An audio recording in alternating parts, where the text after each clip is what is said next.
नारायणं नमस्कृतं नरं चैव नरोत्तमं देवीं सरस्वतीं व्यासं ततो जयमुदीरयेत्। स्वागत है सभी दर्शक साथियों का आपके अपने YouTube चैनल रामकृष्ण जी सेवम स्टूडियो में। मैं रामकृष्ण शास्त्री आगरा से आप लोगों के बीच में धार्मिक कथा, व्रत कथा एवं अन्य जानकारियां लेकर के आता रहता हूं। आज की जो महत्वपूर्ण जानकारी लेकर के आए हैं वैशाख मास 17वें अध्याय की कथा, और यह कथा पद्म पुराण के खंड 5 अध्याय 156 से लिया गया है। और इस कथा का नाम है जयंती संज्ञा वाली जन्माष्टमी के व्रत तथा विविध प्रकार के दान आदि की महिमा क्या है। यह कथा बड़ी ही मार्मिक है और कथा को अंत तक श्रवण करेंगे, पूरा फल प्राप्त होगा। तो साथियों, इस कथा श्रवण करने से पहले मैं आपसे निवेदन करना चाहूँगा कि अभी तक आपने चैनल को सब्सक्राइब नहीं किया तो प्लीज़ चैनल को जरूर सब्सक्राइब करें, बेल को प्रेस करके रखें जिससे नोटिफिकेशन सबसे पहले मिले और बड़ी महत्वपूर्ण कथाएं आपको श्रवण करने के लिए प्राप्त होती रहें। चलिए ज़्यादा समय नहीं लेते हुए कथा का प्रसंग प्रारंभ करेंगे। इससे पहले आपने कल हमारी कथा का श्रवणपान किया होगा। तो ये पद्म पुराण के खंड 5 अध्याय 156 से लिया गया प्रसंग है। चलिए ज़्यादा समय नहीं लेते हुए प्रारंभ करेंगे कि नारद जी बोले, हे देवादिदेव जगदीश्वर, भक्तों को अभयदान देने वाले महादेव, मुझ पर कृपा करके कोई दूसरा व्रत बताइए। महादेव जी ने कहा, पूर्व काल में हरिश्चंद्र नाम के एक चक्रवर्ती राजा हो गए थे और उन पर संतुष्ट होकर के ब्रह्मा जी ने उन्हें एक सुंदर पुरी प्रदान की जो समस्त कामनाओं को पूर्ण करने वाली थी। उसमें रह करके राजा हरिश्चंद्र 7 द्वीपों से मुक्त वसुंधरा का धर्म पूर्वक पालन करते थे। प्रजा को वे औरस पुत्र की भांति मानते थे। राजा के पास धन धान्य की अधिकता थी, उन्हें नाती पोतों की कोई कमी नहीं थी। अपने उत्तम राज्य का पालन करते हुए राजा को एक दिन बड़ा विस्मय हुआ और सोचने लगे कि आज के पहले कभी किसी को ऐसा राज्य नहीं मिला था। मेरे सिवाय दूसरे मनुष्यों ने ऐसे विमान पर सवारी नहीं की होगी। यह मेरे लिए किस कर्म का फल है जिससे मैं देवराज इंद्र के समान सुखी हूं। राजाओं में श्रेष्ठ हरिश्चंद्र इस प्रकार सोच विचार कर अपने उत्तम विमान पर आरूढ़ हुए और आकाश मार्ग से जाते समय पर्वतों में श्रेष्ठ मेरु पर्वत पर उनकी दृष्टि पड़ी। उस श्रेष्ठ शैल पर ज्ञान योग परायण महर्षि सनत कुमार दिखाई पड़े जो स्वर्णमयी शिला के समान विराजमान थे। उन्हें देख करके राजा अपना विस्मय पूछने के लिए उतर पड़े। उन्होंने पास जा हर्ष में भर करके मुनि के चरणों में मस्तक झुकाया। ब्रह्मर्षि ने भी उनका राजा का अभिनंदन किया, स्वागत किया। फिर सुख पूर्वक बैठकर के राजा ने मुनि श्रेष्ठ सनत कुमार जी से पूछा, भगवान, मुझे जो यह संपत्ति प्राप्त हुई है मानव लोक में प्राय दुर्लभ है, और ऐसी संपत्ति किस कर्म से प्राप्त होती है? मैं पूर्व जन्म में कौन था? ये सब बातें यथार्थ रूप से बताइए। सनत कुमार जी बोले, राजन सुनो, तुम पूर्व जन्म में सत्यवादी पवित्र एवं उत्तम वैश्य थे। तुमने अपना काम धाम छोड़ दिया था, इसलिए बंधु बांधवों ने तुम्हारा परित्याग कर दिया। तुम्हारे पास जीविका का कोई साधन नहीं रह गया था, इसलिए तुम स्वजनों को छोड़कर चल दिए और स्त्री ने ही तुम्हारा साथ दिया। केवल तुम्हारी स्त्री ने तुम्हारा साथ दिया था। एक समय तुम दोनों किसी घने जंगल में जा पहुंचे। वहां एक पोखरे में कमल खिले हुए थे। उन्हें देखकर के तुम दोनों के मन में यह विचार उठा कि हम यहाँ से कमल ले लें और कमल लेकर के तुम दोनों एक एक पग भूमि लांघते हुए शुभ और पुण्यमयी वाराणसीपुरी में पहुंचे। वहां तुम लोग कमल बेचने लगे, किंतु कोई भी उन्हें खरीदता नहीं था। वहीं खड़े खड़े तुम्हारे कानों में बाजे की आवाज सुनाई पड़ी। फिर तुम उसी ओर चल दिए और वहां काशी के विख्यात राजा इंद्रधुम्न की सती साध्वी कन्या चंद्रावती ने, जो बड़ी सौभाग्यशालिनी थी, जयंती नामक जन्माष्टमी का शुभ कारक व्रत किया था। उस स्थान पर तुम बड़े हर्ष के साथ गए। वहां पहुंचने पर तुम्हारा चित्त संतुष्ट हो गया। तुमने वहां भगवान के पूजन का विधान देखा। कलश के ऊपर श्री हरि की स्थापना करके उसकी पूजा हो रही थी। विशेष समारोह के साथ भगवान नाम का पूजन किया गया था। भिन्न भिन्न पुष्पों से उनका श्रृंगार किया हुआ था। भगवान की भक्ति के वशीभूत हो तुमने भी अपनी पत्नी के साथ कमल के फूलों से वहां श्री हरि का पूजन किया तथा पूजा से बचे हुए फूलों को उनके समीप ही बखेर दिया। तुमने भगवान को पुण्यमय कर दिया, यानी तुमने भगवान को पुष्पमय कर दिया। इससे उस कन्या को बड़ा संतोष हुआ। वह स्वयं तुम्हें धन देने लगी, किंतु तुमने नहीं लिया। तब राजकुमारी ने तुम्हें भोजन के लिए निमंत्रित किया, किंतु उस समय तुमने न तो भोजन स्वीकार किया न धन ही लिया था। यही पुण्य तुमने पिछले जन्म में उपार्जित किया, प्राप्त किया। फिर अपने कर्म के अनुसार तुम्हारी मृत्यु हो गई।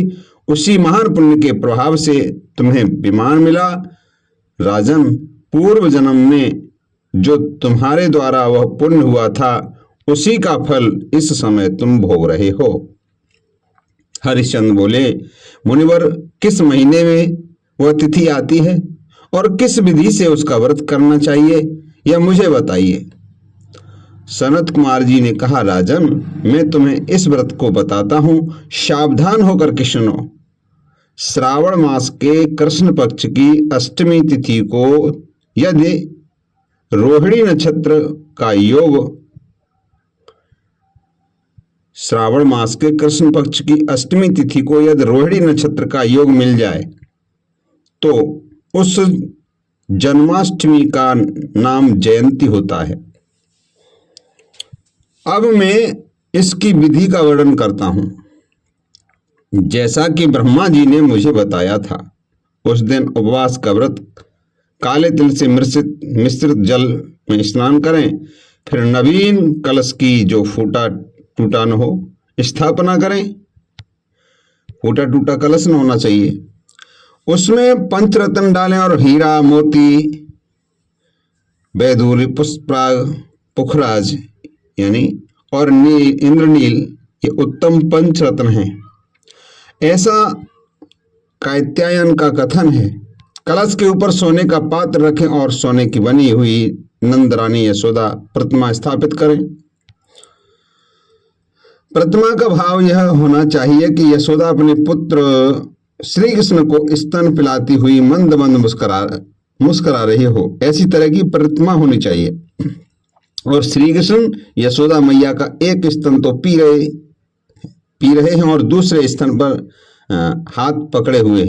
हाथ से पकड़े हुए हैं। वे माता की ओर प्रेम से देख रहे हैं, उन्हें सुख पहुंचा रहे हैं। इस प्रकार जैसे अपनी शक्ति हो उसी के अनुसार सुवर्णमय भगवत प्रतिमा का निर्माण कराएं। इसके सिवाय सोने की रोहिणी और चांदी के चंद्रमा की प्रतिमा बनवाएं। अंगूठे के बराबर चंद्रमा हो और 4 अंगुल की रोहिणी भगवान के कानों में कुंडल, गले में कंठा पहनाए हों। इस प्रकार माता के साथ जगतपति गोविंद की प्रतिमा बनाकर दूध आदि से स्नान कराएं तथा चंदन से अनुलेप करें। 2 श्वेत वस्त्रों से भगवान को आच्छादित करके फूलों की माला से उनका श्रृंगार करें। भांति भांति के भक्ष्य पदार्थों का नैवेद्य लगाएं, नाना प्रकार के फल अर्पण करें, दीप जलाकर रखें और फूलों के मंडप में पूजा स्थापन को सुशोभित करें। विज्ञ पुरुषों के द्वारा भक्ति पूर्वक नृत्य, गीत और वाद्य कराएं। इस प्रकार अपने वैभव के अनुसार सब विधान पूर्ण करके गुरु का पूजन करें। तत्पश्चात पूजा की समाप्ति करें। महादेव जी कहते हैं, जब इंद्र के 100 यज्ञ पूर्ण हो गए और उत्तम दक्षिणा देकर के यज्ञ का कार्य समाप्त कर दिया गया, उस समय देवराज इंद्र के मन में कुछ पूछने का संकल्प हुआ। अतः उन्होंने अपने गुरु बृहस्पति जी से इस प्रकार प्रश्न किया था। इंद्र बोले कि भगवान, किस दान से सब और सुख की वृद्धि होती है? किस दान से सब और सुख की वृद्धि होती है? जो अक्षय तथा महान अर्थ का साधक हो, उसका वर्णन कीजिए। तो बृहस्पति जी ने कहा, इंद्र, सोना, वस्त्र, गौ तथा भूमि, इसका दान करने वाला पुरुष सब पापों से मुक्त हो जाता है। जो भूमि का दान करता है उसके द्वारा सोने, चांदी, वस्त्र, मणि एवं रत्न का भी दान जो हो जाता है। जो फाल से ज्योति होती है, जो फाल से ज्योति हो उसमें बीज बो दिया गया हो और जहां खेती लहरा रही हो, ऐसी भूमि का दान करके मनुष्य जब तक स्वर्गलोक में प्रतिष्ठित होता है तब तक सूर्य का प्रकाश बना रहता है। जीविका के कष्ट से मनुष्य जो कुछ भी पाप करता है वह गोचर मातृभूमि के दान से छूट जाता है। 10 हाथ का एक दंड होता है और 30 दंड का एक बर्तन होता है और 10 बर्तन का एक गोचर्म होता है। यही ब्रह्म गोचर्म की परिभाषा है। छोटे बछड़ों को जन्म देने वाली 1000 गाय जहां साणों के साथ खड़ी हो सके, उतनी भूमि को एक गोचर्म माना गया है। समझने की बात है, बछड़ों को जन्म देने वाली गाय 1000 गाय ऐसी साणों के साथ में खड़ी हो, इतनी जगह में, कितनी जगह में खड़ी हो, उसको एक गोचर्म कहा गया है, माना जाता है। गुणवान, तपस्वी और जितेंद्रीय ब्राह्मण को दान देना चाहिए। उस दान का अभय फल तब तक मिलता रहता है जब तक समुद्र पर्यंत पृथ्वी कायम रहती है। इंद्र जैसे तेल की बूंद कहीं गिरने पर शीघ्र ही फैल जाती है, उसी प्रकार खेती के साथ किया हुआ भूमि दान विशेष विस्तार को प्राप्त होता है।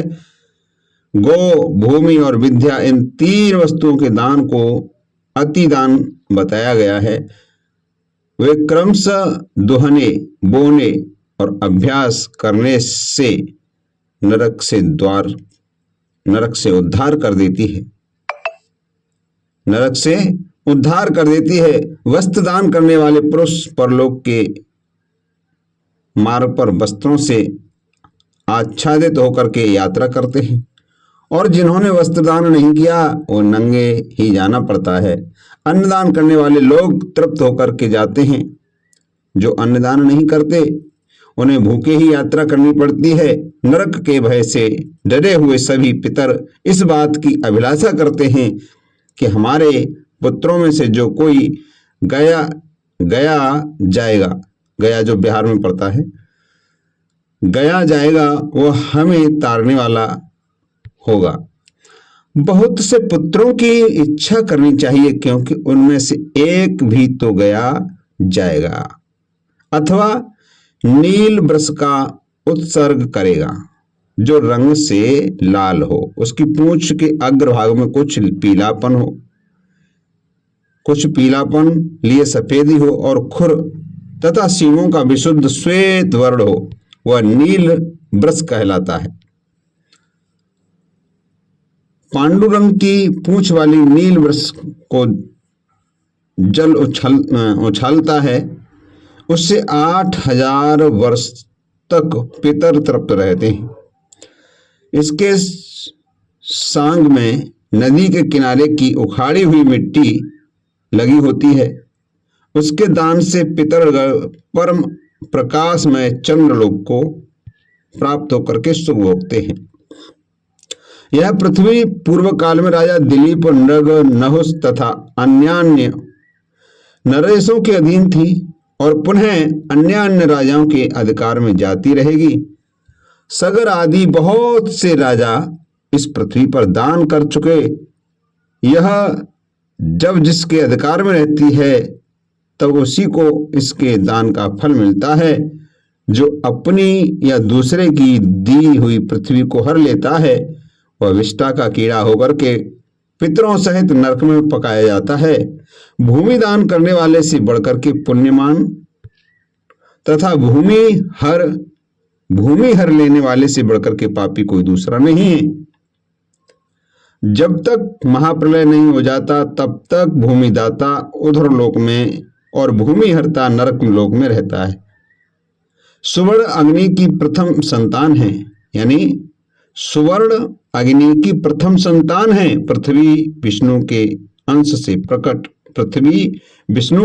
से प्रकट हुई है और गौएं सूर्य की कन्या हैं। इसलिए जो सुवर्ण गौ तथा पृथ्वी का दान करता है वह उनके दान का अक्षय फल भोगता है, और जो भूमि को न्यायपूर्वक देता और न्यायपूर्वक ग्रहण करता है वे दोनों ही पुण्य कर्मा हैं। उन्हें निश्चय ही स्वर्ग की प्राप्ति होती है। जिन लोगों के अन्यायपूर्वक पृथ्वी का अपहरण किया या कराया है वे दोनों ही प्रकार के मनुष्य अपनी 7 पीढ़ियों का विनाश करते हैं, उन्हें सदगति से वंचित कर देते हैं। ब्राह्मण का खेत हर लेने पर कुल की 3 पीढ़ियों का नाश हो जाता है। 1000 कूप और बावली बनवाने से, जो अश्वमेघ करने से तथा करोड़ों गायें देने से भी भूमिहरता की शुद्धि नहीं होती। किया हुआ शुभ कर्म, दान, तप, स्वाध्याय तथा जो कुछ भी धर्म संबंधी कार्य हैं वह सब खेत की आधी अंगुल सीमा पर लेने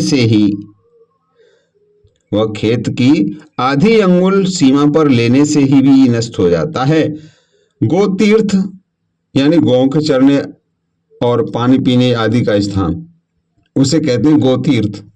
और गांव की सड़क, मरघट तथा गांव को दबाकर मनुष्य प्रलय काल तक नरक में पड़ा रहता है। यदि जीविका के बिना प्राण कंठ तक आ जाएं तो भी ब्राह्मण के धन का लोभ नहीं करना चाहिए। अग्नि की आंच और सूर्य के ताप से जले हुए वृक्ष आदि पुनः पनपते हैं और राजदंड से दंडित मनुष्य की अवस्था भी पुनः सुधर जाती है, किंतु जिन पर ब्राह्मणों के शाप का प्रहार होता है वे तो नष्ट ही हो जाते हैं। ब्राह्मण के धन का अपहरण करने वाला मनुष्य रौरव नरक में पड़ता है। केवल विष को ही विष नहीं कहते, ब्राह्मण का धन सबसे बड़ा विष कहा गया है।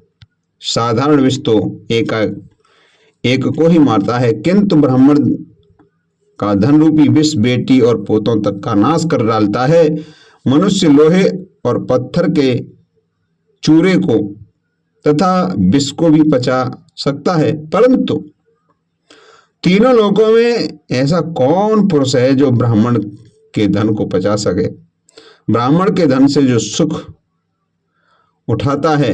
देवता के धन के प्रति जो राग पैदा होता है वह धन समूचे कुल का नाश का कारण होता है तथा अपना विनाश तो वह करता ही है। ब्राह्मण का धन ब्रह्म हत्या, दखिला का धन गुरु और मित्र का सुवर्णमय, सब स्वर्ग में जाने पर भी मनुष्य को पीड़ा पहुंचाते हैं। देवश्रेष्ठ इंद्र जो ब्राह्मण, श्रोत्रिय, कुलीन, दरिद्र, संतुष्ट, विनयी और वेदाभ्यासी, तपस्वी, ज्ञानी और इंद्र संयमी हो उसे ही दिया हुआ दान अक्षय दान होता है। जैसे कच्चे बर्तन में रखा हुआ दूध, दही, घी अथवा मधु दुर्बलता के कारण पात्र को ही छेद देता है, उसी प्रकार यदि अज्ञानी पुरुष गौ, सुवर्ण, वस्त्र, अन्न, पृथ्वी, तिल आदि का दान ग्रहण करता है तो वह काष्ठ की भांति भस्म हो जाता है। जो नया पोखरा बनवाता है अथवा पुराने को ही खुदवाता है वह समस्त कुल का उद्धार करके स्वर्गलोक की प्रतिष्ठित होता है। और बावली, कुआं, तड़ाग और बगीचे पुनः संस्कार जीर्णोद्धार करने पर मोक्ष रूप फल प्राप्त करते हैं। इंद्र जिसके जलाशय में गर्मी के मौसम तक पानी ठहरता है वह कभी दुर्गम और विषम संकट का सामना नहीं करता। देवश्रेष्ठ यदि एक दिन भी पानी ठहर जाए तो वह 7 पहले की और 7 पीछे की पीढ़ियों का उद्धार कर देता है। दीप का आकाश दान करने से, दीप का प्रकाश दान करने से मनुष्य रूपवान होता है और दक्षिणा देने से स्मरण शक्ति तथा मेधा धारणा शक्ति को प्राप्त करता है। यदि बलपूर्वक अपहरण की हुई भूमि, गौ तथा स्त्री को मनुष्य पुनः लौटा दें उसे ब्रह्म हत्यारा कहा जाता है। यानी यदि बलपूर्वक अपहरण की हुई भूमि, गौ तथा स्त्री को मनुष्य पुनः लौटा न दे तो उसे ब्रह्म हत्यारा कहा जाता है। इंद्र जो विवाह, यज्ञ तथा दान का अवसर उपस्थित होने पर उसमें मोहवश विघ्न डालता है वह मरने पर कीड़ा होता है। दान करने से धन और जीव रक्षा करने से जीवन सफल होता है। रूप, ऐश्वर्य तथा आरोग्य के हिंसा के फल और अनुभव में आते हैं। फल मूल के भोजन के समान तथा सत्य से स्वर्ग की प्राप्ति होती है और मरणांत उपवास से राज्य और सर्वत्र सुख उपलब्ध होता है। तीनों काल स्नान करने वाला मनुष्य रूपवान होता है। वायु पीकर यज्ञ करने वाला वायु पीकर रहने वाला यज्ञ का फल पाता है। जो उपवास करता है वह चिरकाल तक स्वर्ग में निवास करता है। जो सदा भूमि पर शयन करता है उसे अभीष्ट गति की प्राप्ति होती है। जो पवित्र धर्म का आचरण करता है वह स्वर्गलोक में सम्मानित होता है। जो द्विज श्रेष्ठ बृहस्पति के इस पवित्र मत का स्वाध्याय करते हैं उनकी आयु, विद्या, यश और बल के 4 बातें बढ़ती हैं। तो आज की कथा यहीं विराम लेती है। मिलते हैं कल की कथा के साथ। तब तक के लिए जय श्री राधे, जय श्री कृष्णा, हर हर महादेव।